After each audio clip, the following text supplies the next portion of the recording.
Hello এসএসসিয়ান কেমন আছো সবাই? যারা এসএসসি পরীক্ষার্থী আছো তাদের জন্য অনেক অনেক শুভকামনা, best of luck to all of you. তো আমরা শুরু করছি আমাদের সেকেন্ড যে লেসন, সেটি হচ্ছে গিয়ে টেক কোয়েশ্চেনের পার্ট 2। তো টেক কোয়েশ্চেনের প্রথমে আমাদেরকে কী জানতে হবে সেটা আমি আগের ক্লাস বা পূর্বে যে ক্লাসটি আমি আপলোড দিয়েছিলাম সেটাতে আলোচনা করেছি অলরেডি। তো আমরা এখন সেকেন্ড ক্লাসে আমরা কী করব, সলভ করব। কিছু প্রবলেম থাকবে, সেই প্রবলেমগুলো কীভাবে আমাদেরকে ইজিলি সলিউশন করতে হবে সেটা আমরা আজকে ক্লাসে দেখব। তো এখানে দেখো আমি কয়েকটি নোট লিখে রেখেছি, যেগুলো না জানলেই কিন্তু আমাদের হবে না, খুবই জানা খুবই ইম্পর্টেন্ট। যেমন ফার্স্টে যে নোটটি জানতে হবে সেটি হচ্ছে প্রথমে সাহায্যকারী ক্রিয়া লিখতে হবে। মানে প্রথম যখন আমরা একটা প্রবলেমের সলিউশন করব, প্রথমে যখন আমরা একটা অ্যান্সার করব, তখন আমাদেরকে প্রথমে কোন জিনিসটি দেখতে হবে যে প্রথমে আমাদেরকে ওই সেন্টেন্স থেকে সাহায্যকারী ক্রিয়া মানে হেল্পিং ভার্ব, যেটাকে আমরা বলে থাকি অক্সিলিয়ারি স্কিম, অক্সিলিয়ারি বা প্রাইমারি অক্সিলিয়ারি, মডুল অক্সিলিয়ারি যাই থাকবে সেটা আমাদেরকে প্রথমে লিখতে হবে। তারপর দেখতে হবে যে সেন্টেন্সটি যদি পজিটিভ কি না নেগেটিভ, মানে সেন্টেন্সটি যদি পজিটিভ ফর্মে হয়, মানে কোনো নোট না থাকে, নেগেটিভ কোনো কিছু না থাকে, মানে নোট যুক্ত যদি না থাকে, তাহলে আমাদেরকে সেটা কী করতে হবে, নোট করতে হবে বা নেগেটিভ করতে হবে। মানে এক কথায় যদি ইজিলি বলি তাহলে হচ্ছে গিয়ে সেন্টেন্সটি যদি একটা সেন্টেন্স যদি পজিটিভ সেন্টেন্সে থাকে, তাহলে আমরা কি করব, ওই সেন্টেন্সটিকে নেগেটিভ সেন্টেন্সে নিয়ে আসবো, মানে পরিবর্তন করে ফেলবো। আর যদি নেগেটিভ সেন্টেন্স থাকে তাহলে আমরা ওইটাকে পজিটিভ সেন্টেন্সে নিয়ে আসবো। ওকে, আমরা কিছু এক্সাম্পল দেখবো, তাহলে বুঝতে পারবো। আচ্ছা, তার মানে কি আমরা বুঝতে পারলাম যে নোট না থাকলে নোট দিতে হবে, আর নোট থাকলে নোটটা তুলে ফেলতে হবে। এইটি হচ্ছে গিয়ে প্রধান কাজ। তারপর সেকেন্ড যে বা থার্ড যে নোট হচ্ছে সেটি হচ্ছে গিয়ে 3, যেটা সাহায্যকারী ক্রিয়া, এখানে হচ্ছে গিয়ে সেন্টেন্সের সাবজেক্ট লিখে, দেখো এখানে সেন্টেন্সের সাবজেক্ট বা তার প্রোনাউন ফর্মে নিয়ে আসতে হবে। মানে সেন্টেন্সের যে সাবজেক্ট থাকবে, এটা হচ্ছে গিয়ে যে একটা সেন্টেন্সের যে সাবজেক্ট থাকবে মানে কর্তা থাকবে, সেই সাবজেক্টটিকে তার প্রোনাউনে নিয়ে আসতে হবে। কিছু কিছু সেন্টেন্স দেখবা যে প্রথমে কি আছে, ওই সাবজেক্টটাই অলরেডি প্রোনাউনে আছেই, মানে ওইটাকে আর প্রোনাউন করতে হয় না। আর কিছু কিছু সেন্টেন্সে দেখবা যে নাউন রয়েছে, সেই নাউনের প্রোনাউনটা লিখতে হবে। এটাই হচ্ছে গিয়ে মানে এটাই হচ্ছে গিয়ে মেন মানে থিঙ্ক, যেটা আমরা বোঝার দরকার আমাদেরকে। এনিওয়েজ, তো আমরা এখন দেখি এখানে কয়েকটা এক্সাম্পল রয়েছে, সেই এক্সাম্পলগুলো আমরা যদি সলভ করে ফেলি তাহলে খুব ইজিলি আমরা বুঝতে পারবো যে কি বলতে আমি চেয়েছি। দেখো এখানে ফার্স্ট যেটা example, I M a student. দেখো এখানে কি আছে, এইটা হচ্ছে কি আই এম এ স্টুডেন্ট। তাহলে এটা যদি আমরা অ্যান্সার করি, আমাদেরকে প্রথমে আমরা নোট যেটা দেখেছিলাম, যে প্রথম যে নোটটা ছিল সেটা হচ্ছে গিয়ে প্রথমে আমাদেরকে দেখতে হবে হেল্পিং ভার্ব বা সাহায্যকারী ক্রিয়া বা অক্সিলিয়ারি আছে কি না, থাকলে ওটা লিখতে হবে। দেখো এখানে আই এম এ স্টুডেন্ট, এখানে এইটা হচ্ছে গিয়ে এই যে এখানে এটা হচ্ছে আমাদের কি হেল্পিং ভার্ব বা অক্সিলিয়ারিস, তাহলে এটা আমরা লিখে ফেললাম। এটা আরেকটা কথা হচ্ছে গিয়ে, আচ্ছা আমি বলতেছি, এরপর ধরলাম আমরা এখানে লিখলাম যে এম, কি লিখলাম, এম লিখলাম। এটা দেখার কোনো প্রয়োজন নেই, এখানে আমরা অ্যান্সারে এম লিখলাম। ওকে, আচ্ছা লিখছি। তারপর কি করতে হবে আমাদেরকে, যদি সেন্টেন্সটি মানে যে সেন্টেন্সটা আমরা সলভ করতেছি ওই সেন্টেন্সে দেখতে হবে যে নোট আছে কিনা, মানে ওই সেন্টেন্সটি নেগেটিভ সেন্টেন্সে আছে কিনা। যদি নেগেটিভ সেন্টেন্সে থাকে তাহলে আমাদেরকে নোট কি করতে হবে, তুলে ফেলতে হবে। আর যদি নেগেটিভ সেন্টেন্সে না থাকে তাহলে নোট যোগ করতে হবে।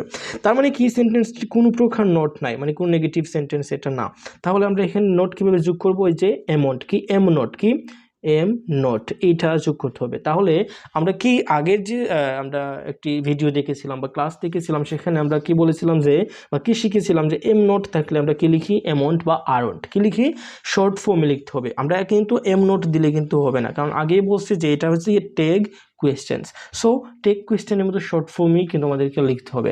তাহলে এখানে যদি এম নোটটাকে আমরা কিভাবে লিখবো, আরন্ট লিখবো, কি লিখবো, আরন্ট, মানে ওইটা হচ্ছে স্ট্যান্ডার্ড। আমরা অ্যামাউন্ট লিখতে পারবো, মানে এটা কিন্তু কখনো ভুল হবে না, বাট আমরা আরন্ট যদি লিখি ওইটা হচ্ছে কি স্ট্যান্ডার্ড, আমরা আরন্টটাই লিখে ফেলি, মানে লিখতে হয় এম নোটের পরিবর্তে। আচ্ছা যাই হোক, আমরা লিখলাম এম এর পরিবর্তে এম দিলাম এখানে, তারপর কি নোট লাগালাম, এজন্য আরন্ট হয়েছে। আমরা এখানে অ্যামাউন্ট দিলেও হতো, মানে এখানে কোনো ভুল হতো। আমরা যদি এখানে অ্যামাউন্ট দিতাম, এইভাবে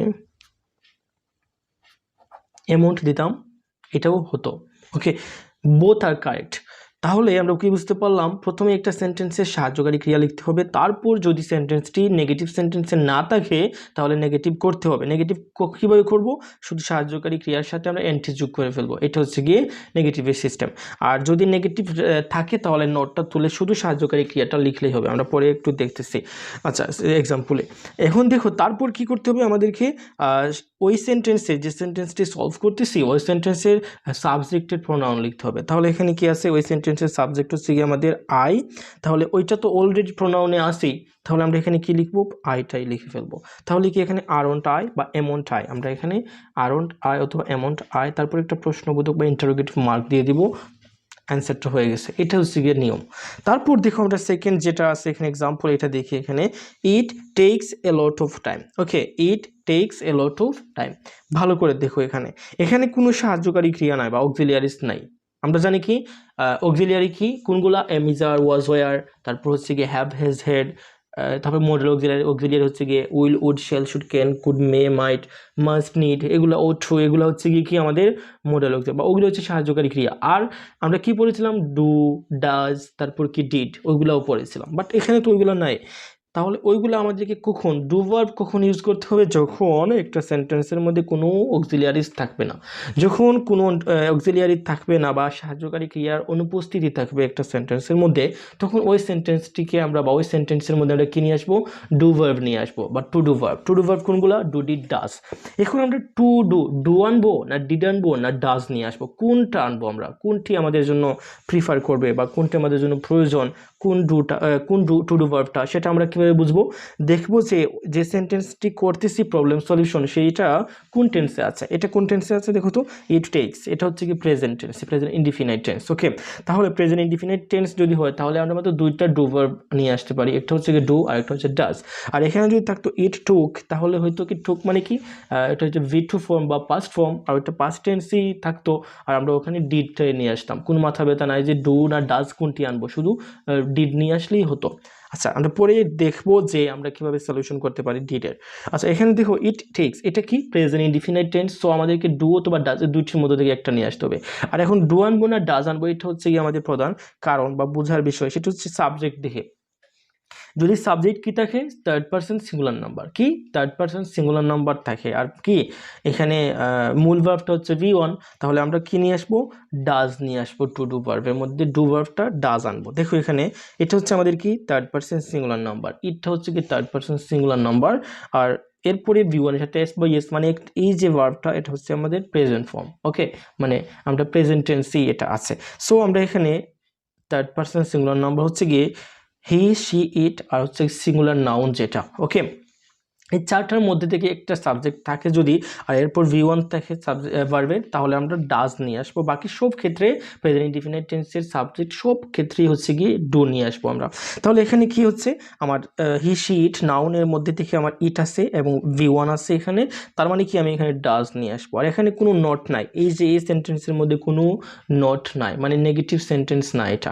সো আমরা এখানে ডাজের সাথে এন্টি যোগ করে ফেলবো, বা নটটার ওটা তুলে ফেলবো, এন্টি, ডাজেন্ট। বুঝতে পেরেছো নিশ্চয় আমরা কিভাবে প্রত্যেকটা নেগেটিভ ফর্ম আমরা নট যেটা আছে এটা লেখার সময় ওটা তুলে ফেলবো, ওটা কাট হয়ে যাবে, এটার পরিবর্তে আমরা অ্যাপোস্ট্রফি দিয়ে দিব, কি অ্যাপোস্ট্রফি, এরকম একটা লোভ চিহ্ন দিয়ে দিলে আমাদের হয়ে যাবে নেগেটিভ করা। তাহলে কি ডাজেন্ট বা ডাজ নটকে আমরা কি লিখলাম, ডাজেন্ট। আর আমাদেরকে কি জানতে হবে যে সাবজেক্টের প্রোনাউন লিখতে হবে। এখানে সাবজেক্ট কি ইট আছে, আর ইটটা তো অলরেডি প্রোনাউন, তাহলে আমরা এখানে ইটটা দিয়ে দিব, তারপর একটা ইন্টারোগেটিভ মার্ক, আমাদের অ্যান্সারটা হয়ে গেছে। আচ্ছা, আমরা কি বুঝতে পারলাম এই দুইটা থেকে যে কীভাবে অ্যান্সার করতে হবে। আচ্ছা, পরের সেন্টেন্সটি একটু দেখি, Rahim will ask me about that. দেখো, Rahim will ask me about that, এখানে যদি আমরা এটা দেখি যে এই সেন্টেন্সের মধ্যে কি আছে, কোনো হেল্পিং ভার্ব বাস কোনো কিছু আছে কিনা, সাহায্যকারী ক্রিয়া আছে কিনা, তাহলে আমরা দেখতে পারবো যে ইজিলি হচ্ছে কি এই যে এখানে হচ্ছে উইল আছে, এটা হচ্ছে আমাদের কি হেল্পিং ভার্ব বা সাহায্যকারী ক্রিয়া, এটা হচ্ছে মডেল ভার্ব। ওকে, বা মডেল অক্সিলিয়ারিস। তাহলে আমরা এখানে উইলটা পেলাম, এটা খুব ইজিলি বুঝতে পারলাম যে আচ্ছা ধরলাম যে উইল, এখানে হচ্ছে উইল হবে প্রথমে, তারপর কি হবে, নট লিখতে হবে। এখন দেখি নট লিখবো কি লিখবো না, সেটা আমাদেরকে সেন্টেন্স বলে দিবে। এই সেন্টেন্সটার মধ্যে কোনো নোট আছে বা এটা কি কোনো নেগেটিভ সেন্টেন্স না, এটা কোনো নেগেটিভ সেন্টেন্স না, এখানে কোনো নোট নাই, আমরা এখানে নোট লিখবো, এই যে উইল নট।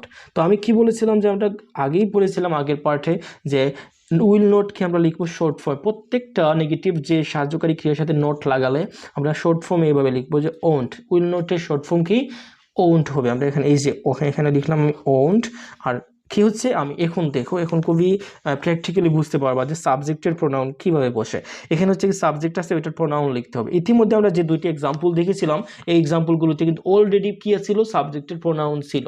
বাট এখানে কি আছে, কোনো কি সাবজেক্টের প্রোনাউন আছে না, এটা হচ্ছে গিয়ে একটা নাউন, এটা প্রোনাউন আমাদেরকে লিখতে হবে। আর এটা হচ্ছে সিঙ্গুলার নাউন, মানে একজন মানুষের নাম বোঝাচ্ছে। সো এটা ব্যক্তি বোঝাচ্ছে, আর এটা রহিমের প্রোনাউন হচ্ছে গিয়ে হি। আর যদি রহিমা হতো তাহলে হতো শি, আমরা এখানে হি দিয়ে দিব, এটার প্রোনাউন ওন্ট হি, তারপর interrogative mark. That is clear. Okay, নিশ্চয়ই বুঝতে পেরেছো। আচ্ছা, তারপর এই যে এখানে আমি একটা লিখে রেখেছি, এটা কিন্তু আমি করি নাই, কি এটাকে আমি করছি দেখো একটু। এই যে এখানে আমি একটা সেন্টেন্স লিখছি, এই প্রবলেমটা এটা আমি কিন্তু এখনো সলভ করি নাই, এটা এখন তোমাদের সাথে করবো। ওকে, দেখি। আচ্ছা, যারা পারো একটু তাড়াতাড়ি এটা করে ফেলো। ওই যারা এই প্রবলেমটা সলভ করতে পারবা আমাকে কমেন্ট বক্সে বা কমেন্ট করে জানিয়ে দাও। এখানে দেখো we should not do this, মানে কি আমাদের এটা করা উচিত না। ওকে, আচ্ছা যাই হোক, আমরা সেন্টেন্সটা অর্থ নাই দেখলাম, যারা পারো তারা তো বুঝতে পারবা নিশ্চয়ই। আচ্ছা ওকে, যাই হোক, তাহলে এখন দেখো এখানে এই যে এখানে উই আছে, কি আছে, we should not do this. এখানে কি আছে, সাহায্যকারী ক্রিয়া হচ্ছে কি শুড। এই যে এটা হচ্ছে মডেল অক্সিলিয়ারি বা মডেল ফর্ম, আমরা এখানে শুডটা দিয়ে দিই। প্রথমে আমাদের কি লিখতে হবে, শুড লিখতে হবে, বা সাহায্যকারী ক্রিয়া থাকলে ওইটা লিখতে হবে, না থাকলে ডু ভার্ব নিয়ে আসি আমরা। ওকে, এখন আমি শুড লিখলাম। এখন দেখো তো প্রত্যেকটা, আগে আমি 3টা এক্সাম্পল দেখিয়েছিলাম, নাম্বার 1, নাম্বার 2 এবং নাম্বার 3। নাম্বার 4 এসে দেখো সব এই সেন্টেন্সটা দেখতেই বোঝা যাচ্ছে যে এটা একটা নেগেটিভ সেন্টেন্স। সো এখানের মধ্যে নোট দেওয়া আছে, আমাদেরকে আর নোট দিতে হবে না, শুধু আমরা মাত্র ওইটাকে পজিটিভ করে ফেলবো, মানে নোটটা তুলে নোট বাদ দিয়ে শুধু আমরা সাহায্যকারী ক্রিয়া বা হেল্পিং ভার্ব লিখে ফেলবো। এখানে হেল্পিং ভার্ব কি হচ্ছে, শুড লিখলাম, লিখে ফেলছি। এখন কি আমাদের আর নোট দেওয়া লাগবে না, নিশ্চয়ই বুঝতে পেরেছো কেন দেওয়া লাগবে না।